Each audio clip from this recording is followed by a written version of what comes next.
चलिए, तो सबको सिंगल वाला कॉन्सेप्ट क्लियर था कि जब डिमांड कांस्टेंट रहेगा और सप्लाई इंक्रीज डिक्रीज होगा, या सप्लाई कांस्टेंट रहेगा और डिमांड इंक्रीज डिक्रीज होगा, तो वहां पे शॉर्टेज की सिचुएशन जब भी बनती थी price use to go up, और जब भी सो कॉल्ड सरप्लस होता था price use to come down. तो अभी तक हमने लीनियर चेंज पढ़ा। लीनियर चेंज का मतलब demand constant supply increase decrease, या supply constant demand increase decrease. But अब क्या होगा, अब दोनों इंक्रीज भी करेंगे और दोनों डिक्रीज भी करेंगे। तो 6 कंडीशंस आपको मिलेंगी। Everybody is suppose to put this heading in the copy children. Simultaneous effect of change in supply and demand, quickly put it.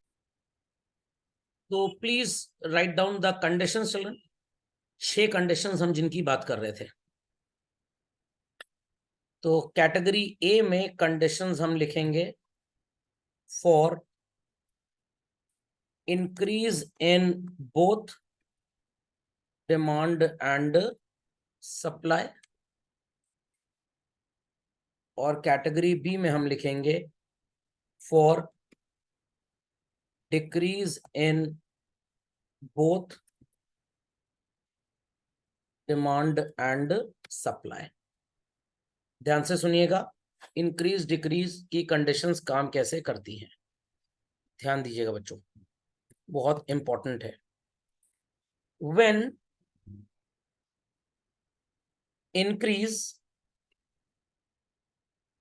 in demand equals increase in supply।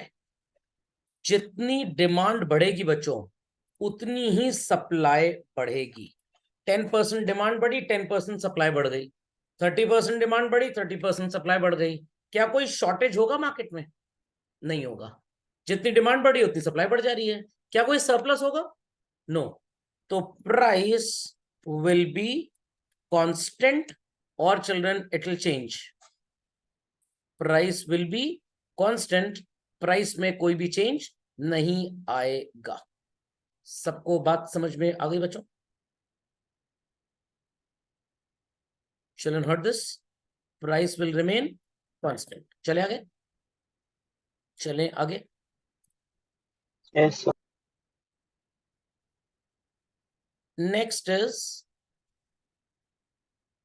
when increase in demand is more than increase in supply। Demand में increase ज्यादा है और supply में increase कम है। ध्यान दीजिएगा मेरी बात पे। डिमांड 30% बढ़ गई, सप्लाई सिर्फ 10% बढ़ी है। कस्टमर 30% ज्यादा आ गए मार्केट में, सेलर्स सिर्फ 10% ज्यादा आए हैं। Still market will have shortage और सरप्लस। मार्केट में क्या होगा बच्चों? शॉर्टेज होगा, और शॉर्टेज के केस में what will happen? Price will rise. Fundamental logic is clear? Fundamental logic is clear चलो।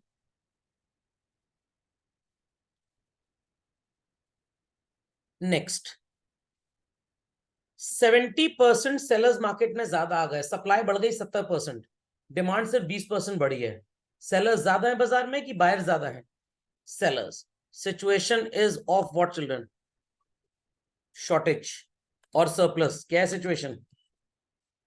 शॉर्टप्लस सरप्लस होगा, शॉर्टेज और सरप्लस में सरप्लस होगा। तो सरप्लस में प्राइस का क्या बिहेवियर होता है? Fall. Price will fall. समझ में आ गई बात?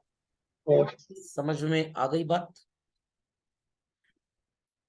चलिए, जैसे आपने इंक्रीज का कॉम्पोजिशन पढ़ा चिल्ड्रन, ऐसे ही 3 कॉम्पोजिशन आपको मिलेंगे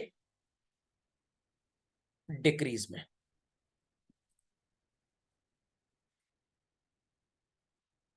ध्यान से सुनिएगा, डिमांड और सप्लाई सो कॉल्ड दोनों बराबर से डिक्रीज हुए। सप्लाई भी 10% गिर गई, डिमांड भी गिर गई। जितनी डिमांड गिरी उतनी ही सप्लाई गिरी, तो कोई शॉर्टेज सरप्लस होगा नहीं, तो प्राइस वुड रिमेन सेम। ध्यान से सुनिएगा, डिमांड भी गिरी है, सप्लाई भी गिरी है। डिमांड 30% गिर गई, सप्लाई सिर्फ 5% गिरी है बस, तो मार्केट विल हैव सरप्लस और शॉर्टेज। सरप्लस शॉर्टेज कैसे होगा? डिमांड 30% गिर गई, 30% कस्टमर भाग गए, सेलर सिर्फ 5% भागे हैं, तो स्टिल 25% ज्यादा सेलर्स है मार्केट में।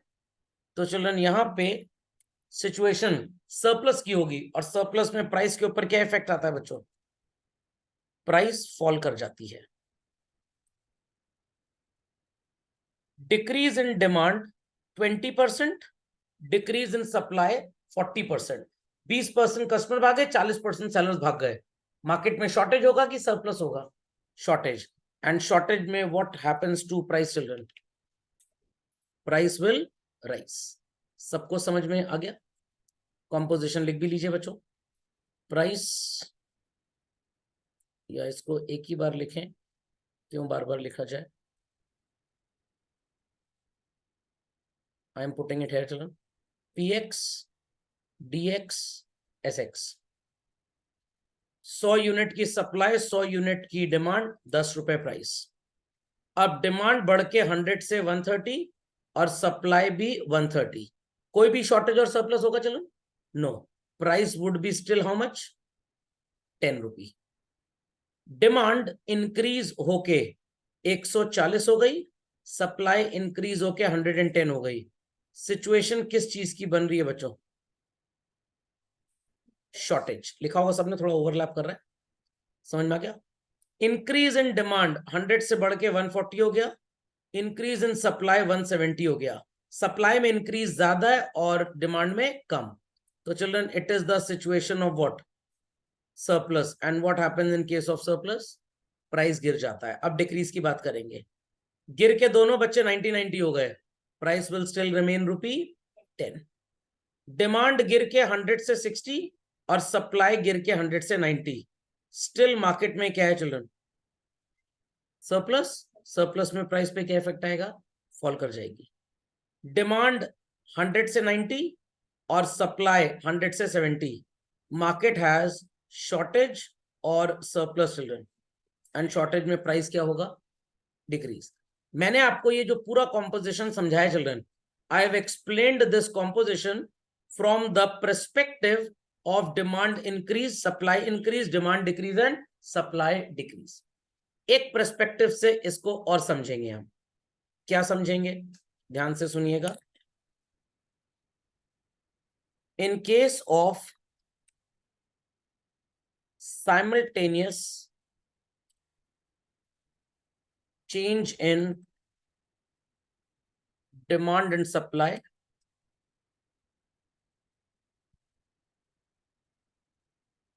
under what conditions equilibrium price rises? सुनाई पड़ रहा है बच्चों?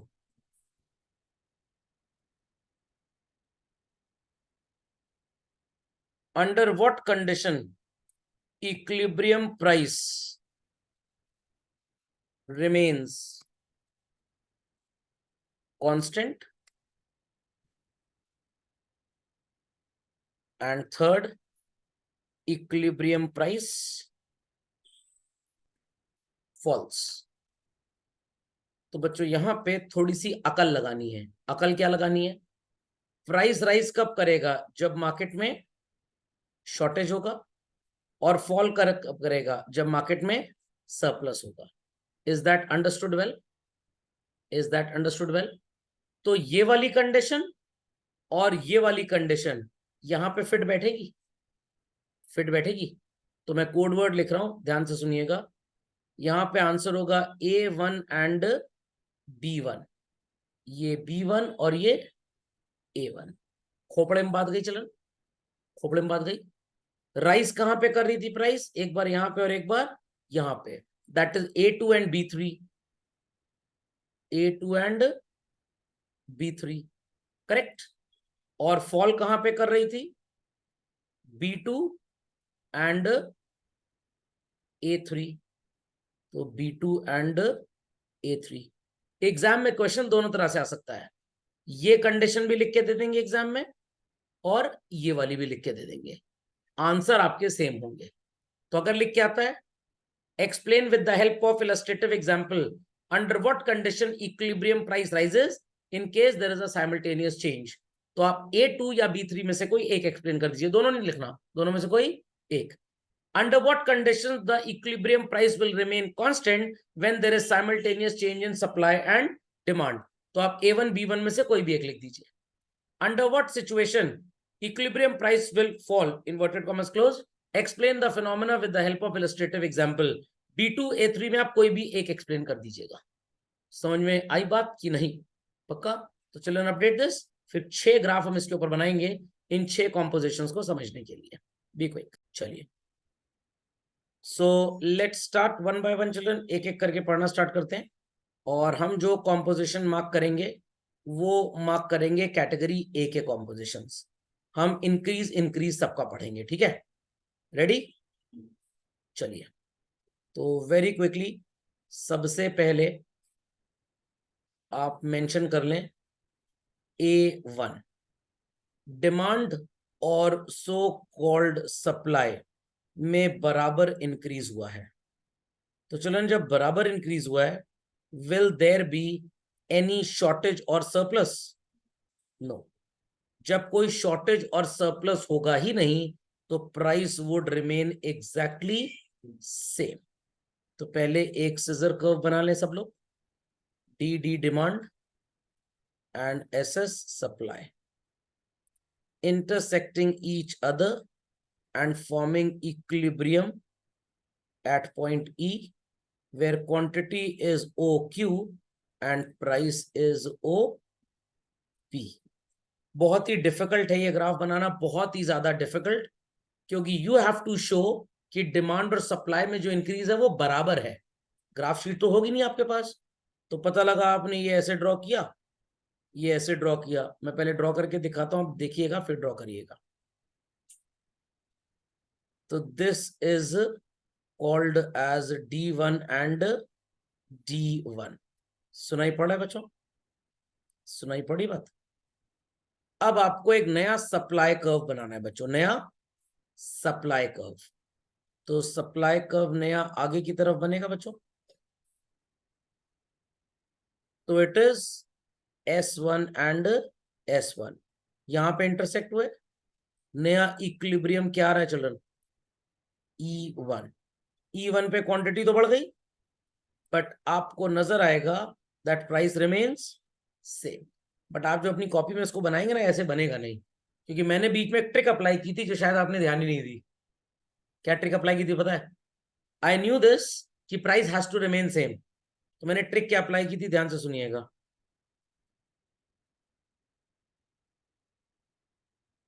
ये ओरिजिनली बना था, ध्यान से स्टेप्स को देखिएगा। कुछ जादू नजर आया बच्चों क्या? मैंने पहले ही वहां डॉट लगा लिया था, क्योंकि आपको सिचुएशन वही ग्राफ में क्रिएट करनी है। अगर ग्राफ पेपर मिल जाएगा तो बन जाएगा, बट ऐसे आप मेजरमेंट कैसे लगा पाएंगे एग्जैक्टली? तो इसलिए ये टेक्निक आपको बढ़ानी पड़ेगी। ये टेक्निक सिर्फ यहीं पे बढ़ानी है, बाकी दो में बढ़ाने की जरूरत नहीं होगी। समझ में आई बात? समझ में आई बात? नहीं समझ में आई? पक्का? चलिए, अगला ग्राफ बनाएंगे बच्चों, कॉल्ड एज A2। क्या होगा A2 में?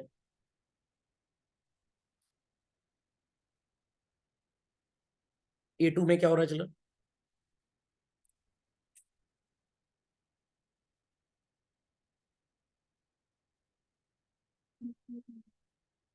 Increase in demand is more than increase in supply।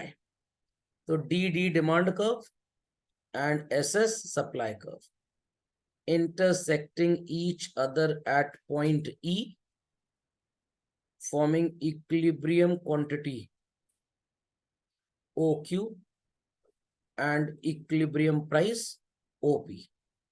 अब यहां पे नजर आ रहा है कि डिमांड में चेंज ज्यादा है, तो आप यहां पे बनाएंगे D1 जो बहुत ज्यादा गैप पे होगा।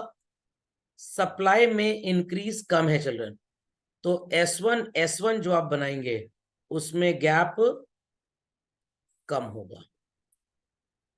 तो यहां पे कोई प्रॉब्लम नहीं आएगी आपको। The new demand curve and new supply curve intersects है चिल्ड्रन, और यहां पे बन जाएगा आपका नया क्वांटिटी, और यहां पे आ जाएगी आपकी नई प्राइस।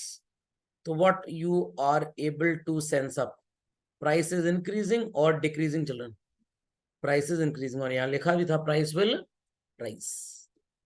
सिमिलरली हम ड्रॉ करेंगे A3। यहां पे क्या नजर आ रहा है आपको, सप्लाई में इंक्रीज ज्यादा है और डिमांड में कम है। तो ध्यान दीजिएगा, DD demand curve children and SS supply curve intersecting each other and forming equilibrium price OP and equilibrium quantity OQ at this equilibrium level. So called आपका DD is the demand curve and SS is the supply curve. यहां पे नजर क्या आ रहा है, demand में increase कम है और सप्लाई में ज्यादा।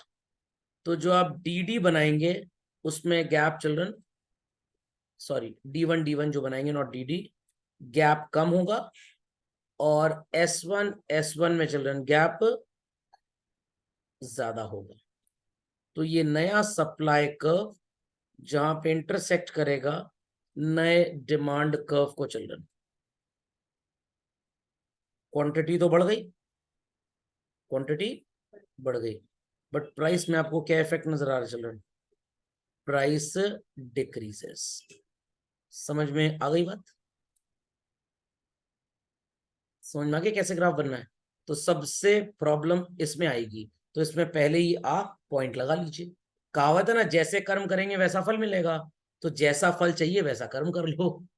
यहाँ पे कोई प्रॉब्लम नहीं, क्योंकि यहाँ पे डिमांड में चेंज ज्यादा और सप्लाई में कम, यहाँ पे सप्लाई में ज्यादा और डिमांड में कम। तो ये सब आगे आगे बने, डिक्रीज वाले में सब पीछे पीछे बन जाएंगे। समझ में आ गई बात, चलिए बी क्विक, चलो बी क्विक, चलो सोच समझ में आ गया। तो मैंने इंक्रीज वाला बनवा दिया, अब डिक्रीज वाला खुद से बना लेंगे। चलिए बना के मेरे को व्हाट्सएप कर दीजिएगा। चलो लेट्स कंटिन्यू फर्दर। चलिए तो यहाँ पे तीनों कंडीशन सो कॉल्ड इंक्रीज वाली पहले लिखी है, और उसके बाद क्वेश्चंस लिखे हैं। सेम प्रोपोर्शन के केस में the price would remain same basically. Okay, again children यहाँ पे बताया गया है कि what is the effect on equilibrium price and quantity, अगर डिमांड में इंक्रीज ज्यादा है और सप्लाई में इंक्रीज कम, दोनों बढ़े बट डिमांड ज्यादा बढ़ गया, तो शॉर्टेज हो जाएगी। शॉर्टेज में प्राइस क्या होगा, बढ़ जाएगा। समझ में आ गया। तो बस कभी भी आपको मार्केट इक्विलिब्रियम में कोई भी आंसर लिखना हो, एक चीज याद रखनी है, बस आप शॉर्टेज और सरप्लस के कॉन्सेप्ट को ध्यान में रखिएगा, पूरा बाजार आपको समझ में आ जाएगा। यहाँ पे लिखा है कि increase in market demand is less, दोनों बढ़े, डिमांड कम बढ़ा, सप्लाई ज्यादा बढ़ गया, तो बाजार में सरप्लस आ जाएगा, और सरप्लस में प्राइस पे क्या इफेक्ट आता है चिल्ड्रन, इट विल डिक्रीज। समझ में आ गई बात। चलिए, और फिर ये डिक्रीज के सारे पॉइंट्स हैं, गॉट इट। तो ये जो मैंने आपको होमवर्क दिया ये बना लीजिएगा, हो जाएगा चिल्ड्रन, हो जाएगा। अब ये है demand and supply change in opposite direction, demand बढ़ गई और सप्लाई घट गई, ये तो घोर अन्याय हो गया सर। डिमांड बढ़ गई, कस्टमर ज्यादा आ गए और सेलर भाग गए। सर ऐसा कैसे हुआ, वॉर लाइक सिचुएशन, शॉपकीपर्स को लग रहा है दुकान पे कहीं लूट खसोट ना मच जाए, तो दुकान बंद करके पूरी वेल्डिंग वेल्डिंग करा के शटर में घर चले गए, तो सप्लाई गोज डाउन। और कंज्यूमर्स तो ज्यादा आएंगे मार्केट में, तो प्राइस घोर बढ़ जाएगी, घोर अघोरी टाइप हो जाएगा। ओके, सप्लाई बढ़ गई, फेस्टिव सीजन सोच के कस्टमर भाग गया वापस, सप्लाई बहुत बढ़ गई और डिमांड बहुत गिर गई, भयंकर प्राइस कम हो जाएगा, जैसा टोमेटो के साथ चल रहा है। What it clear. तो क्या यहाँ पे क्या लिखा है, demand increases and supply decreases. 20% demand बढ़ी, 20% सप्लाई गिरी, 40% का गैप आ गया, 40% का, तो प्राइस भयंकर बढ़ जाएगी। फिर है कि डिमांड डिक्रीज और सप्लाई इंक्रीज, डिमांड 10% गिर गई, सप्लाई 25% बढ़ गई, 35% का गैप आया, प्राइस विल गो डाउन। और गवर्नमेंट ने अभी टोमेटो के प्राइस को कंट्रोल करने के लिए क्या किया, सप्लाई बढ़वाई और ताकि जिस जिस मार्केट में शॉर्टेज है वहां पे टोमेटो दिया जाए और प्राइस कम हो जाए। तो यहाँ पे गवर्नमेंट कैसे इंटरवीन करती है इस कॉन्सेप्ट में, ये अगली क्लास का टॉपिक है। ओके, ये वैसे आपके सिलेबस में नहीं है उल्टा पुल्टा वाला, ये बस एक याद आ गया था तो मैंने लिख दिया इसके अंदर। ओके, तो इसमें आप बिल्कुल ही परेशान मत होइएगा। चलिए, तो अपनी कॉपी में चिल्ड्रन सो कॉल्ड इस कॉम्पोजिशन को आप लिख लें। खैर ये कॉम्पोजिशन आपने लिखा भी हुआ तो लिखने की कोई जरूरत नहीं है। A1 A2 A3 B1 B2 B3 में हमने ये लिखा था। ओके, तो एक हेडिंग लिख लीजिए चिल्ड्रन, एक हेडिंग लिख लीजिए, how government can protect the consumers and the sellers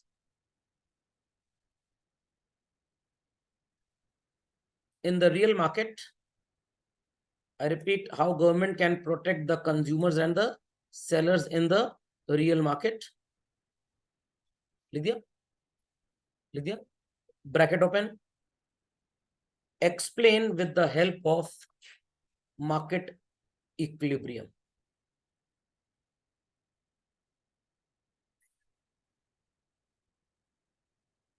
Explain with the help of market equilibrium. Written everybody? Chaliye, that's all for today.